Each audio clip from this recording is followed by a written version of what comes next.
Roastar Coffee Packaging, found online at roastar.com, prints great-looking bags for a host of your favorite coffee companies. Those companies trust Roastar to produce packages worthy of their specialty craft coffee beans. It's Roastar's mission, their ethos, to help their customers tell their stories, big or small.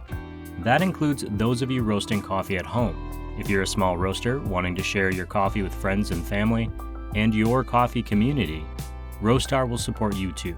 Head to roastar.com to learn more about their quick turnaround times, digital printing, and smaller print runs. You can also use their design lab to create an entirely new package in the blink of an eye. In short, Roastar can help you. And on roastar.com, you can start with a quote and end with the perfect coffee bag to share your story. Now, on to the show.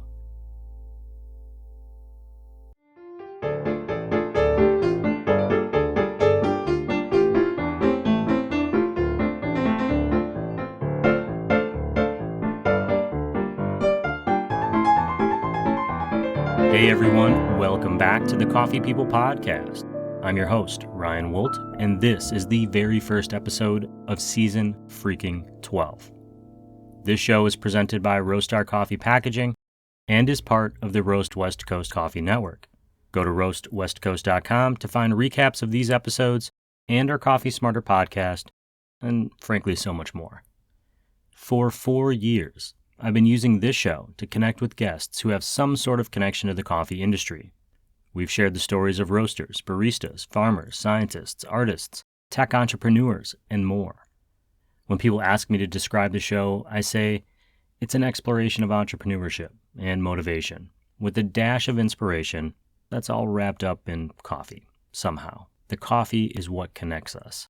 Our first guest of season 12 is Yoshawn Smith, who has an inherently cool title as Barista In Residence at Califia Farms. He's also the coffee educator behind the Pour Up LA and the founder of the South Central Blade Club, which is bringing rollerblading and skating back to South Central. I've run into Yoshawn at several coffee festivals and have never been less than wildly impressed by how he and the Califia team handle their business as baristas in what can only be described as a chaotic environment. I'm glad he's here on the pod.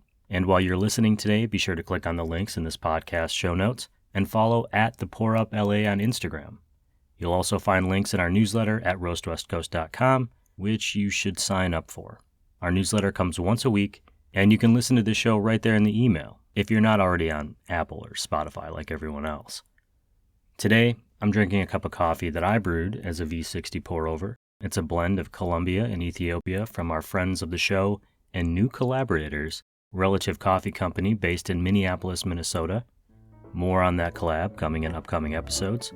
And wherever you are today, I hope you have a fine cup of coffee, a cold brew, a cappuccino, or if you're lucky, all three to enjoy while you listen to this Coffee People podcast featuring Yoshawn Smith of the Pour Up LA.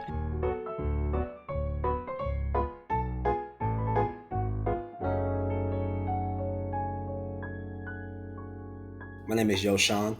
At the moment, I am the Barista In Residence at Califia Farms headquarters in Los Angeles.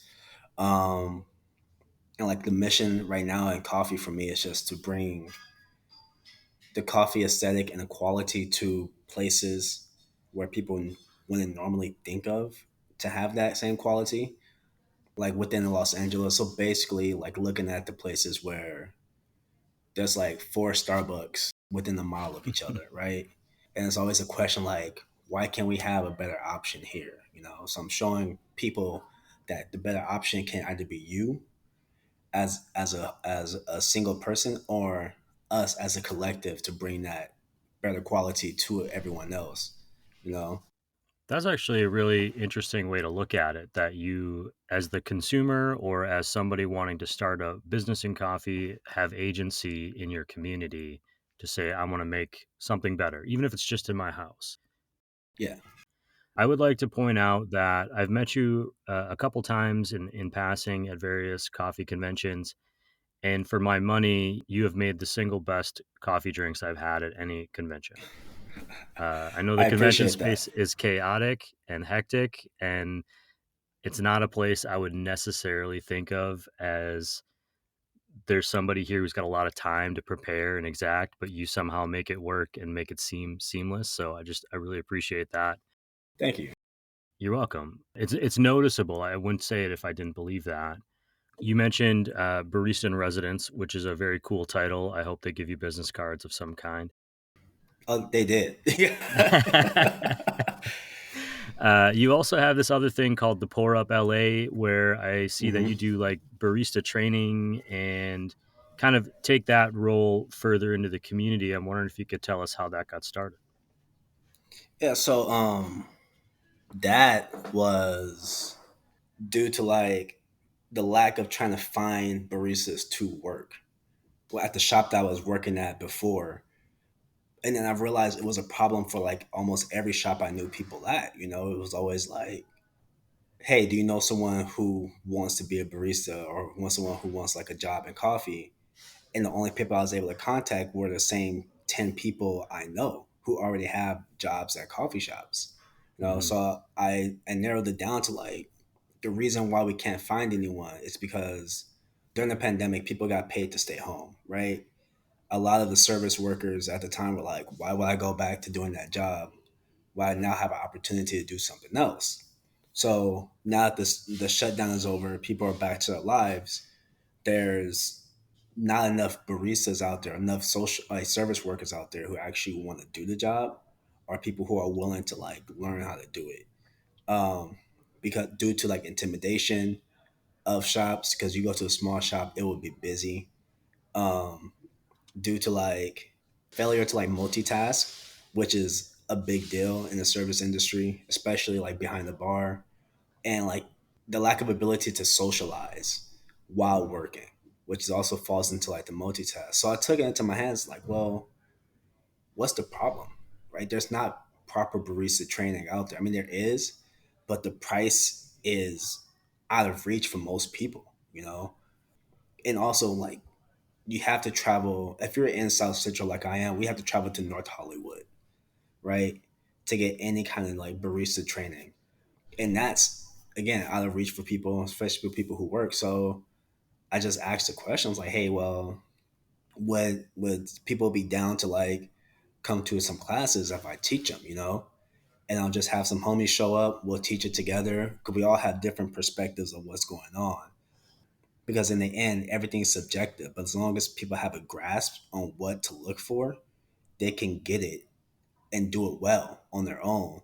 And if they want to enter a shop atmosphere, they can do that too, you know? Mm-hmm. Because now you have 4 to 5 professionals who've been doing this for a while to vouch for them, you know? Like, yeah, they get into class, they pull great shots of espresso, they understand what they're looking for. The latte art needs some work, but most shops, latte art need work, you know? Is this something where coffee shops themselves should be offering this type of training or hiring out you to send people to? Or Yes. Sorry. yes, hire me, absolutely. Uh, the first thing I thought of was like when I was a younger person, which is a long time now, I would start a restaurant or hospitality job, and there'd be quite a bit of training. And then as the years went on and expenses got more or costs got cut, that training sort of went away. And hmm it's always been important to me to provide to create a situation for employees who where they can succeed. But I think now it's more common for people to on their first day to kind of get thrown to the wolves, Yeah. see how you handle it, but then they never really build a foundation. Is that something you think coffee shops should be doing? Yeah, they And is it should. reasonable to sorry to interrupt, but is it No, go reasonable ahead. financially to ask them that? Oh yeah, definitely. Because how I mainly learned was I was just thrown to the wolves. Like most of the people that I know, with the exception of like two, and that sucks. So when I had people come into the shop where I worked, they were like, "Oh, you're training this person." I was like, "Okay, well, I can't teach you anything right now because there's 20 people walking through the door. So just watch what I do and keep up." And that's hard. That's hard to Hmm. do, you know. So right now, like having an opportunity like this to be able to consult and train people is a great idea for shops. And what I'm looking at right now through Califia is to initiate a training program with shops that already use their product. So it's just like, hey, if you think your baristas need more training, right? They could come here to the headquarters on these days and train with me, or I can go out to your shop and train them on site, you know. And it benefits everybody because in the long run, it's like clientele can go up, right? People can get more excited about going to the coffee shop and experiencing this whole new array of talent there, you know? Or someone might discover something new about themselves where it's like, I didn't know I can do this, you know? Or like a lot of baristas now, I see it. They like get the job, like, oh, cool, it's a job, whatever, you know. Minimum labor job. That's what they expect until they get behind bar where it's like, you're the only person there. There's 10 people at that door. You got 20 drinks on the bar. You can't call for help. You know, Mm-hmm. you got either freak out and cry or you can work through it and get it done like a boss. No, you'd be like, yep, I can do this now, you know. Mm-hmm. But that only comes with like training, you know. If you know your way around the bar, you know the bar flow, you know how to handle multiple drinks at a time and stuff like that. You know what to look for. You know your espresso is on point. Your batch brew is like done already. You gotta keep that flow going. But that just can't happen on the fly anymore because it's not the atmosphere for it. That time is over. So now like training is something that should happen for most shops because it would help out, not like I said, not only the shop but the baristas as well.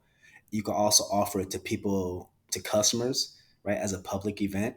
That way you can find new people to work in the industry or be a part of the industry. Makes finding help a lot easier that way. It's just something to engage with people more when it comes to events, you know. Here in LA, like we have throwdowns, same people at the throwdowns, you know. And it's like we'll see like a couple of new faces, but it's all usually the same people. So having more people showing up and knowing about this world that we do live in for coffee, they're like, "Oh, what? I didn't know that." It's like, "Oh, how'd you find out?" "Oh, I went to a pour up coffee class and they told us about it." You know, Mm-hmm. and it'll just be amazing. Like right now, I train people, mainly friends. They're always asking questions. I always have answers. If I don't have the answer, someone else I know has the answer. But and they see that and they appreciate that a lot because it helps them out and it helps them grow as baristas in this industry. Like even though they're independent, they're constantly asking questions and growing. That kind of makes me want to rewind a little bit and ask a little bit more about you, Yoshawn. Did you have a first experience with coffee that you kind of remember or got you started down this path? Yeah. Surprisingly enough, I was working at the Pie Hole here in the Okay. Arts District. Yeah, dude. I was working at the Pie Hole and they had the coffee program through Clatch. Mm-hmm. And Clatch was like a well known name at the time. And I remember the manager making herself a pour over and she drank it, left her cup there. It was there for like 2 days. And I was like, why isn't this cup washed? But it just smelled like sugar, right? And me and a couple other people were confused, like, why does this cup smell like sugar? She explained it to us. And I was like, oh, okay. That makes sense. So and a lot of people are gonna laugh at this, but this is also the time right before Handsome Coffee closed. Um, so we went to Handsome Coffee and my friend was like looking for sugar and cream. They were like, no, no sugar, no cream. You have to drink the coffee like that. And their face was like, I don't want to drink this coffee like how it is. So, but I took a sip and I was like, yo, this is pretty good. Now I Mm-hmm. want to know more about this, because I didn't come to this pie shop to serve pie and wash dishes. No, I came to learn some stuff. So I'm gonna learn what I can about this coffee stuff. And that's when I started venturing out more to it from like those two little experiences. That's an interesting customer service thing too, where they refuse to give you the thing you want because they think they know better. And in this case, they kind of do, but also they're forcing you into a tough spot that first coffee drink without that you drink raw, as I guess you could say. Yeah. So you start there. You're at hmm the pie hole. You taste a couple of coffees. You think I'm going to learn more. What's the hmm path? Where does that take you to eventually you become barista in residence? Yeah, like well, after that, it was just finding others who are also out to do this, and that came with the second or third wave of employees I worked with at the Pie Hole, where they actually cared more about the coffee than like trying to look cute behind like a bar with the apron on. So we're like, all right, let's figure this out. Let's figure that out. Let's dial in the espresso. Let's see what drinks work best with what milks. So we were like doing experiments before like we were even told to do so. That's when they offered the training at Clash. Oh, Clash does training for $400. And of course the question came up like, well, are y'all gonna pay for us to go? No, you're not. Okay, cool. We're gonna do it here where we get paid to work and do what we do best. Hmm. Um, and then after that, I was good friends with some of the people at Tierra Mia in downtown as well, which Tierra Mia is another like big coffee Starbucks style company. But they started off as like a specialty coffee company. Started getting to know people at Tierra Mia, trying stuff out. Then when I started working there, it was like, okay, what can we do now? And it was the question was why does when I go to another Tierra Mia, this pour over doesn't taste the same as the one we make here. This small milk drink doesn't taste the same as it does here. Like why is that? Then we see Right. people taking the easy route. Then people like the people I was working with actually taking their time to care more about the drinks. So we're like, all right, cool. Let's figure this out. Let's do this more. And we got people coming in now excited because their drinks are tasting better. They get this whole experience. Start talking to people down the street at Verve and other local coffee shops that we're sharing recipes and stuff. So our pour overs became more unique. Our cappuccinos became more unique. We stopped putting like hella sugar in drinks. Like we just started leaning towards flavor and less sweetness. Started making funky little drinks for people that if you hear it, it wouldn't make sense. But when you put it in a cup and drink it, you're like, damn, this is nice. Like green tea and with a shot of espresso on top, that's tight. People don't know about that, but that's really good. Like, yeah, so it was there. And then it goes down just finding those ways to just help people out, and just like keep this coffee thing going in a way where it makes sense for not only me, but for everyone I'm around. Hmm. What happened when you hit roadblocks? I mean, or you came to a skill set that you were like, I don't know how to learn this. It sounds like you in particular, you were intrinsically motivated. You're driving yourself to do this Hmm. without necessarily a guaranteed reward from, say, your boss or your job at that point. You're trying to uplift this thing. Yeah. When you hit a point where you were like, I don't know what to do next, or this is a skill that nobody's here to teach me, where Yeah. did you go? How did you push through that? Oh man, that happens. That happened a lot. We'll just sit back and wait it out, because my thing is like, if it's not happening now, don't force it, because then it Hmm. won't happen the right way. So yeah, we'll just take our time, wait until like the universe says, all right, let's fix this for you. And lo and behold, we had a problem with dialing in one espresso at Patria, I think. And it was just like, you know what? We can't figure this out. Espresso's not dialing in. The grinder's clogging up. The batch brew tastes like shit. So let's figure this out. Took a step back, chilled out for a minute, and I was like, you know what? We're gonna figure this shit out ourselves. Looked on YouTube, and figured out the grinder situation. Got a different coffee for everything. Switched everything up in like 20 minutes. Got everything going like like a band-aid on stuff. So just when nothing goes through or it looks like it's not going through, we just take a step back, let it do what it does. Either it's gonna happen or it's not gonna happen. But if it doesn't happen then, it's gonna happen later regardless. There's never like a plan A through B. We have a plan A through Z and like 1 through 100. There's Hmm. always a backup for something.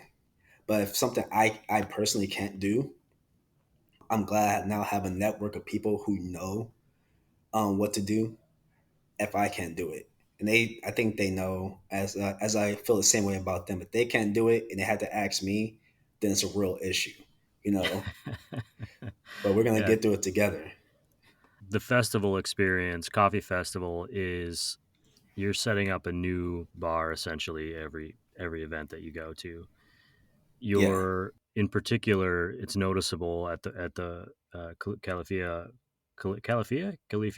I never know which way to say it. Califia. Califia. At the Yeah, booth, I feel like you're known for latte art. How do you keep that consistent time after time after time when you're essentially working in a temporary space? we treat it like a shop. Hmm. So I've only worked in high volume settings, and to me, it's never okay to take a shortcut with service stuff, right? Food and drinks, no Hmm. shortcuts. Because that's one, that's how you lose clientele. And two, it's like it's an easy way for something really bad to happen. You know, I always imagine the cook in the back taking shortcuts to prepare your meal. That's how you get sick. Like, no matter how busy it is, no, that's not okay. So even with drinks, it's like if we're slammed and we're going, just keep it going, you know? But it's also the baristas I work with. Those three, Nick, Tyler, and Kat, if they were anyone else, we would not be where we were. And I know that. Like, there's a few other baristas I know. Actually, there's a lot of baristas I know here in LA that can like handle it, and they're always down to help too. But us four, we do get it going really well. We know our stations. We know what to do. Like right after you left LA, like the booth at LA Coffee Fest, that first day, we got like 8 drinks up, and man, they could just bam left and right slamming them out. You know, consistent pours, consistent shots. Even if we did mess up on them pour, we just redo it. You know, and it's something like to communicate as well to the customer. Oh, it wasn't right. Let me redo it. And I'll be, oh, it's okay. Like, nah, it's not okay for me. You know, that's what it's all about. Like we're mainly doing for us to keep ourselves in check, but we also want the expo goer, the customer, to have a good experience too. You know, being at an expo, whether it's at an expo the size of like SCA or like Expo West or smaller ones like Coffee Fest or like a Shamrock Show, it's gonna be the same thing. Like we're gonna push out that quality because that's what we would want, you know, and that's what we're gonna give the expo goer or the customer because it just makes more sense for us, you know. The name The Pour Up, where does that come from? What does that mean? Just coffee, pouring up those lattes, pouring up them drinks. It's something one of my good friends at the last shop I worked at, bought you a coffee. He always said, you know, he'll be like, "Oh, Yoshawn with the pour up, oh, on them drinks." I'm like, "All right, cool. That's what it is. You know, it's gonna be that." That's I love it. I love that. Like, it makes more sense. You know, the original design for it too was like a pitcher, like a milk pitcher. But I was like, you know what? Let's just take that out. Put the words. You know, and it works out. And people see it. And they know what's up now. They recognize that. I'm thinking back just a moment ago when you're talking about your partnership with the other baristas, and there's this when you're on a team or when you are working in hospitality. I have always found that there is this kind of dance between employees, and you start to learn each other's movements and how they move, and Hmm. even you kind of referred to it, but if you bring someone else in who's just as good but they move in a different way, it can throw everything off. How do you work with somebody to develop that sort of relationship? Is it just like time and effort, or is it a natural chemistry that you think you have with some of your colleagues? To be honest, like I think the people like the way it works is just like trash talking, right? Like if you are on the bar with somebody, y'all can trash talk each other without someone getting upset. It works, you know? And like that plays into like just having a conversation with somebody while working. Like if you can do that, you got it. But we just manage. because we just know what's going on. It's like a sixth sense in a way, you know, and it works out. If someone's like, "Hey, I just want to pull shots," that's cool. Just keep it going.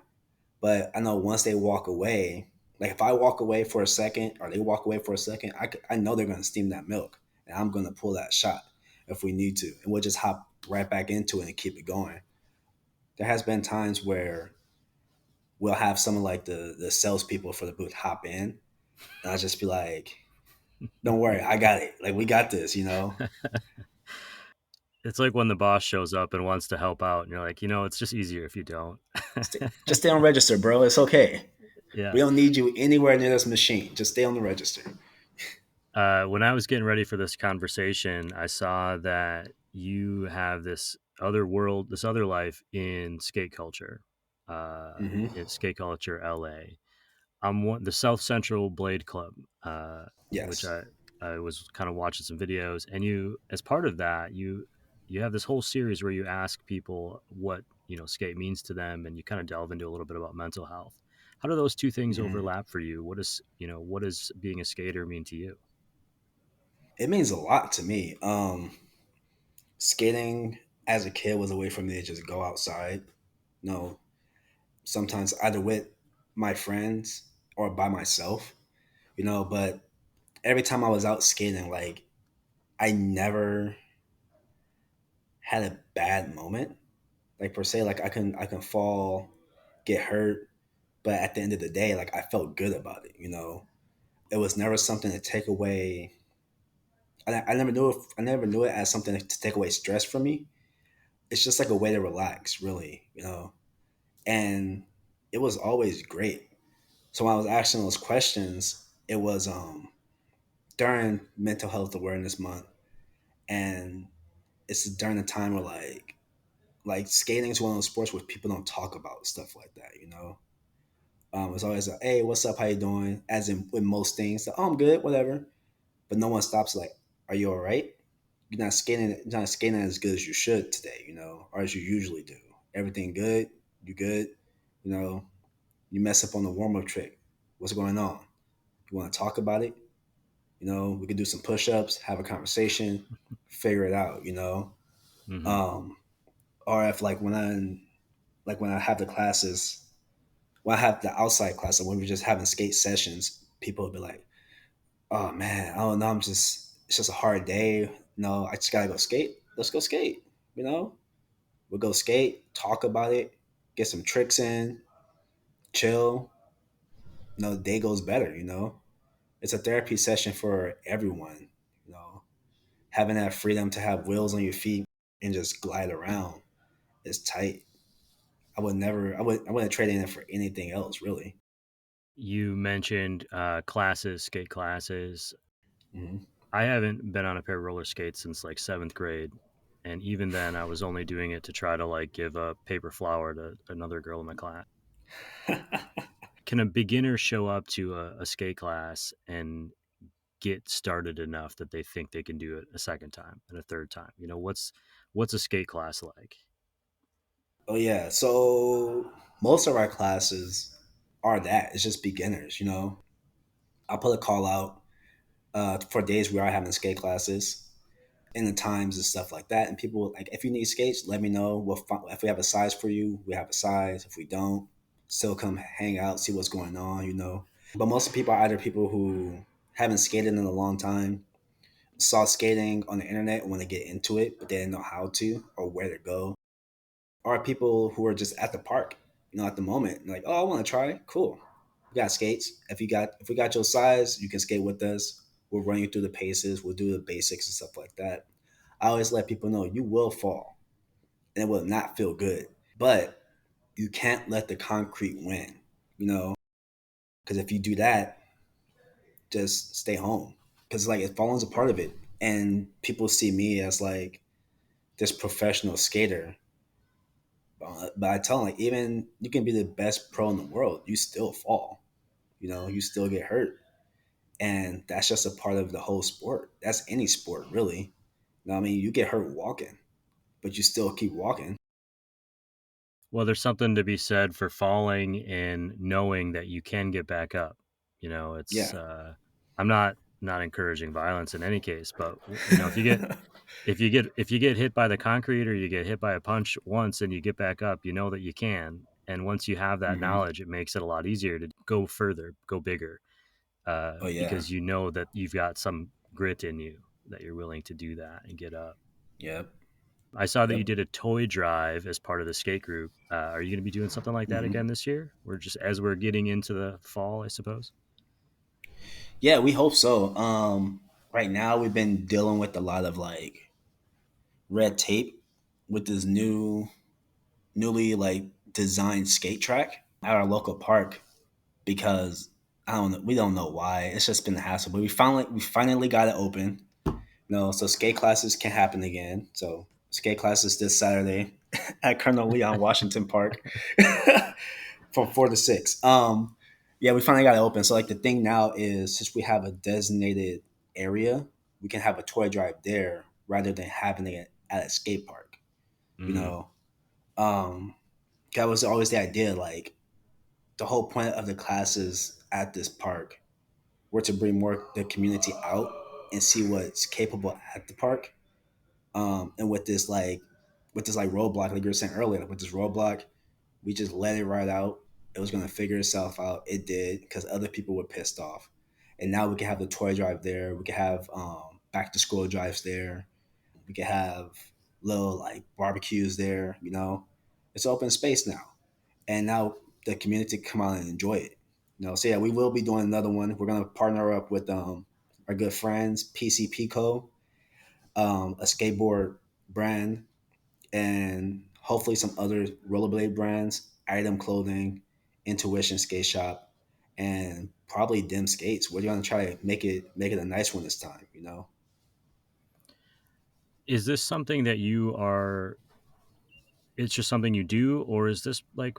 Are you trying to make a living both in coffee and in skate? I mean, is this like something that you see as your future career? Coffee's the career. Skating is something I've done since I was 11 for the last 22 years. So I'm 33 now. Yeah, so 11. Skating for me has never been something I was looking forward to, like, oh, I can make money off of this. Because I think that would be something to take the fun out of it. But it'd be nice to get paid.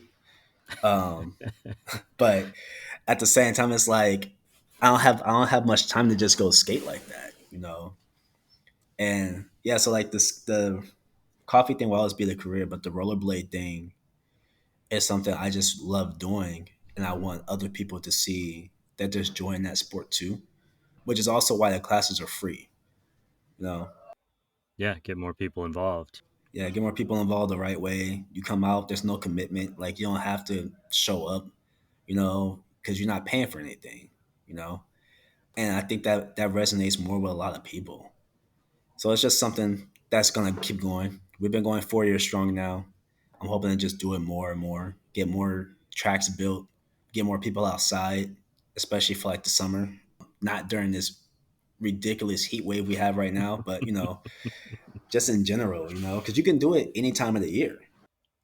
I want to roll back around to coffee. I Yeah. use the word roll back around on purpose because of the skate. Just pointing that out to everyone for how my brain's working. It's called fakie.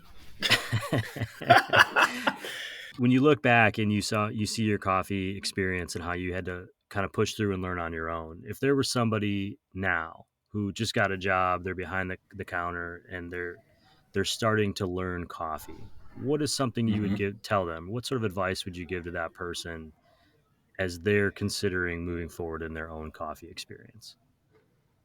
Well, first I would ask if they need help because I would jump back there in a heartbeat to help out somebody who's trying. Second is like, don't ever be afraid to ask questions. The more questions you ask, the more answers you will get. And I know that sounds weird for some people because coffee is like a gate kept industry for some reason, right? Um, but yeah, like when someone needs help, dude, I am there. Like I said, other people are there. Don't ever stop asking questions because there's always an answer to something.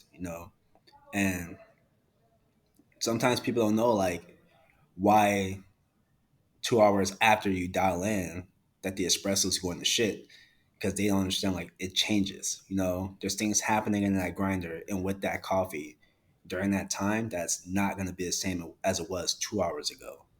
So now we got to figure this out. Let's figure it out together. In that way, when I'm not there, when someone else is there, you can figure it out by yourself. Mm. No. So it's just those little helps. Reach out a hand.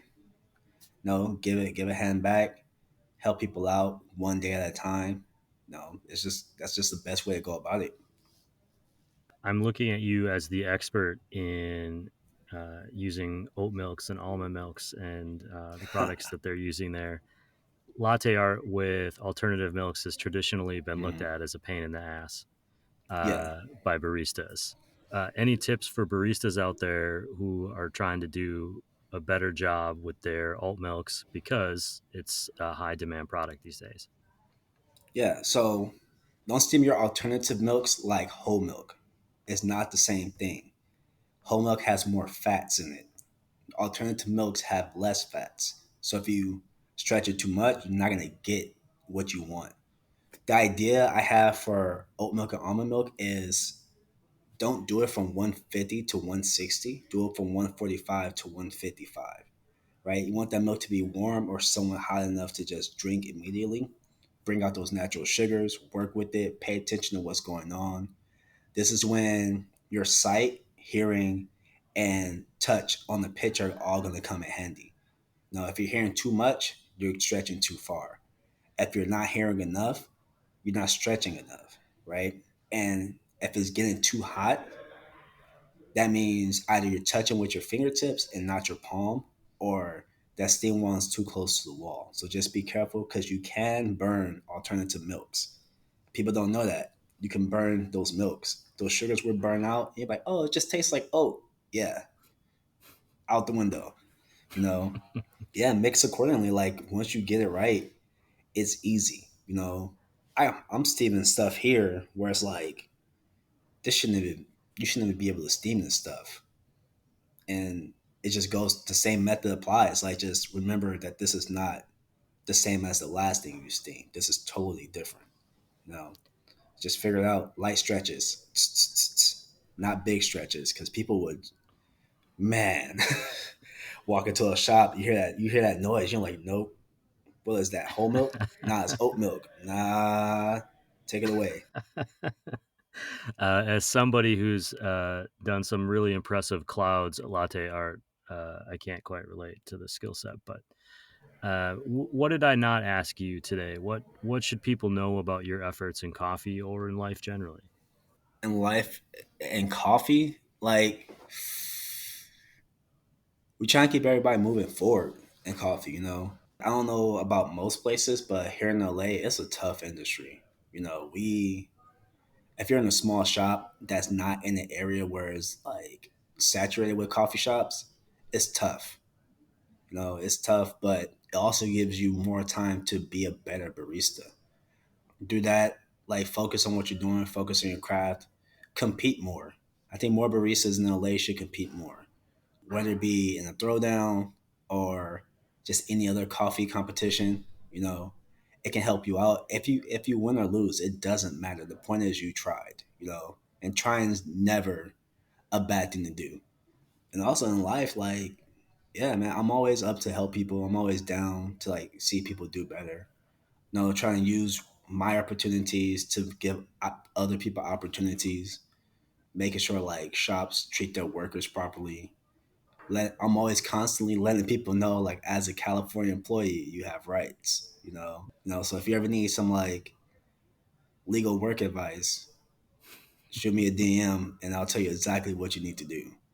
But right now I'm just chilling. This is literally my first time not working 6 to 7 days a week in like the last decade.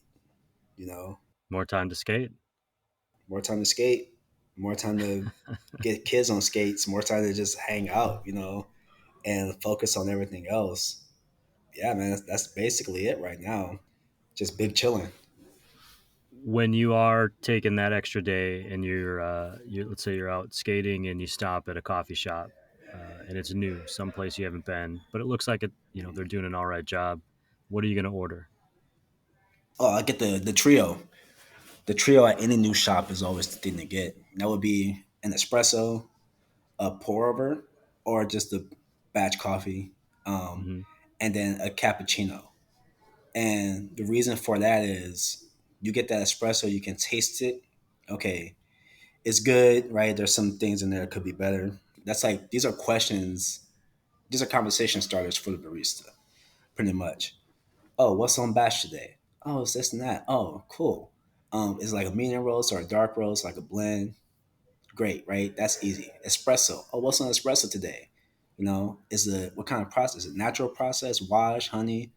Like, oh, tougher questions start coming in. They try to figure out the answers too. But if it tastes good, they're always gonna end up like, oh, does it taste good? Yeah, it tastes good. It tastes great. It's a little acidic. It's a little astringent. It could be like loosened up a bit. Let it flow a little bit more. It's like, cool. What's the time in that? Like, oh, I didn't time it. You should probably time that. Yeah. And then it goes to like the cappuccino, right? Because the cappuccino is the milk drink where if it's not good, anything past that size is not going to be good without sugar. I'm not the only one. I'm pretty sure I'm not the only one who thinks this, but that's like at the cappuccino is not good at a new shop. It's not going to be like I'm just going to pass on it most of the time. Or I'm gonna give it another try because it could just be the barista having a bad day or something.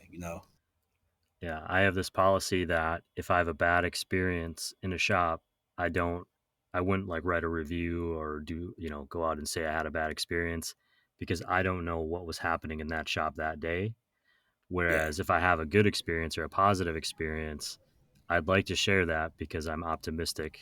It's yeah, uh, pragmatic optimism that it's going to be good again. And there's plenty of people out there that'll tear a place down. And, I'd yeah. rather be somebody bringing a place up. What would make you go back to a shop then? Is it just the pure quality or is it the experience? I mean, how does that, what makes you go, man, you know what? I'm coming back. It'll be the experience most of the time. Because again, like in LA, we don't have many shops that are like the wow factors here. But like the places I frequent now are more like I know the shop owners or know people who work there. So it's kind of like cheating in a way. Like it's not fair. 'Cause I know when I walk in, like my drink is probably going to be better than the last person's, which is okay. But at the same time, it's like it's not fair. But if I'm Hmm. going to a shop where I know absolutely no one there, the atmosphere is great, the presentation of the drink is great, the setting, the music, and all that stuff is on point, and my drink tastes like dirt, I'm gonna be like, well, damn. Like you almost had it. But I will also ask the question like, hey, what espresso are you using? What milk are you using? Like if I got oat milk, like what brand are you using? And when I hear these answers, I'm like, okay, that makes sense now. So then I wouldn't be upset. But if I heard like, oh, it's a medium Guatemala, whatever, we're using Califia oat milk and this and that, I'm like, oh, okay. Do you need some help? I can help fix this because the drink wasn't that great. That sounds to me like the perfect customer for the pour up right there.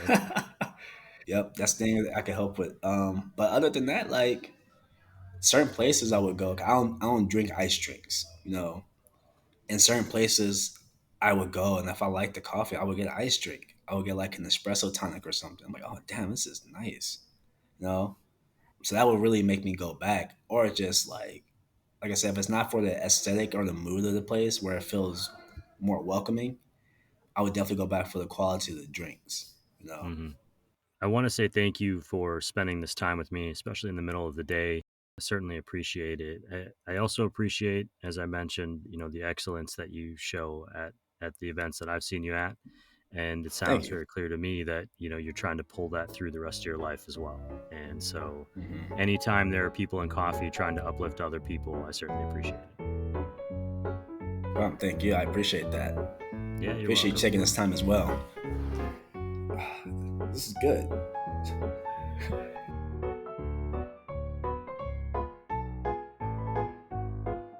Okay, some quick key takeaways from the podcast today.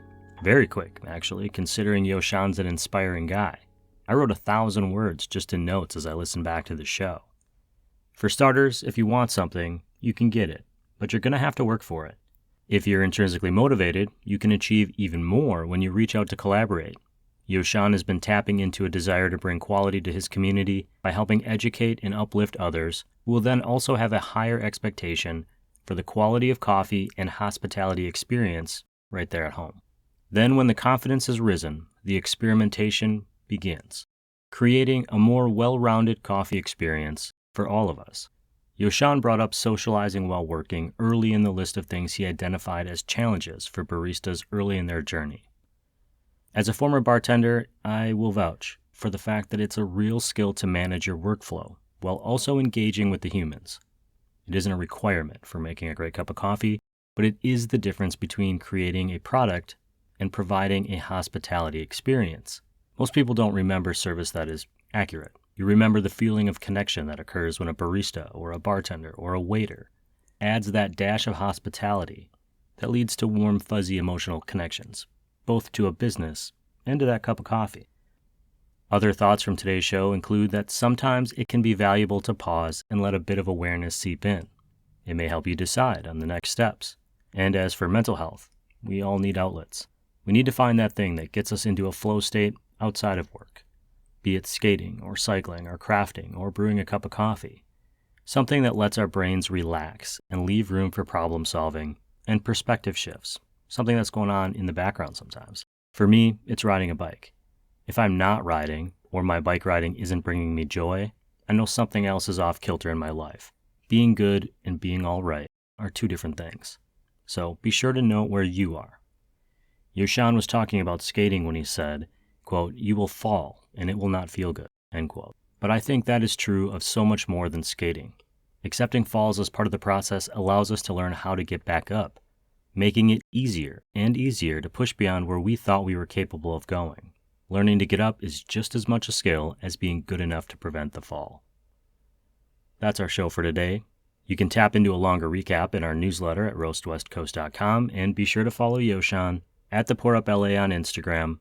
All those links are in the podcast notes, and if you're listening on Apple or Spotify, please tap the follow button and give us as many stars as you feel we've earned. Or if you're like me, an analog human being, tell a friend about the show. It really helps. I'm always telling friends about Roastar Coffee Packaging, found at roastar.com. They are this podcast's presenting sponsor, and they'll help you tell the big story of your small business. They've been an incredible support in enabling us to develop this platform where we share the stories of coffee people. We also have other great coffee industry partners, including Zumbar Coffee and Tea, Maria Coffee, and Cape Horn Green Coffee Importers, Crossings Coffee and Hisea Coffee Source, Ignite Coffee Company, Ascend Coffee Roasters, Me and My Uncle Coffee, Craft 42 Roasters, Relative Coffee, and Cozy Canine Coffee. Before I go, if you're listening, Alvin Kim, congrats on the new gig. And to everyone else, thanks for being here. More info on that Relative collab is on the horizon. Thank you for listening, for sharing this podcast, asking questions, and being coffee curious. This show, the Coffee People Podcast, is part of the Roast West Coast Coffee Network. And this episode has been written, produced, researched, and recorded by me, Ryan Woldt. Wherever you find yourself today, I hope it's with a fine cup of coffee. Thank you for listening to us tell the stories of coffee people. Cheers, everyone.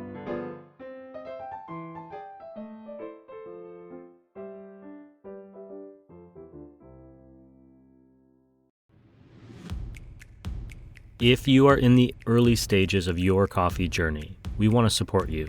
Check out the Coffee Smarter Education podcasts. Coffee Smarter is designed to enable coffee drinkers to brew a better cup of coffee at home.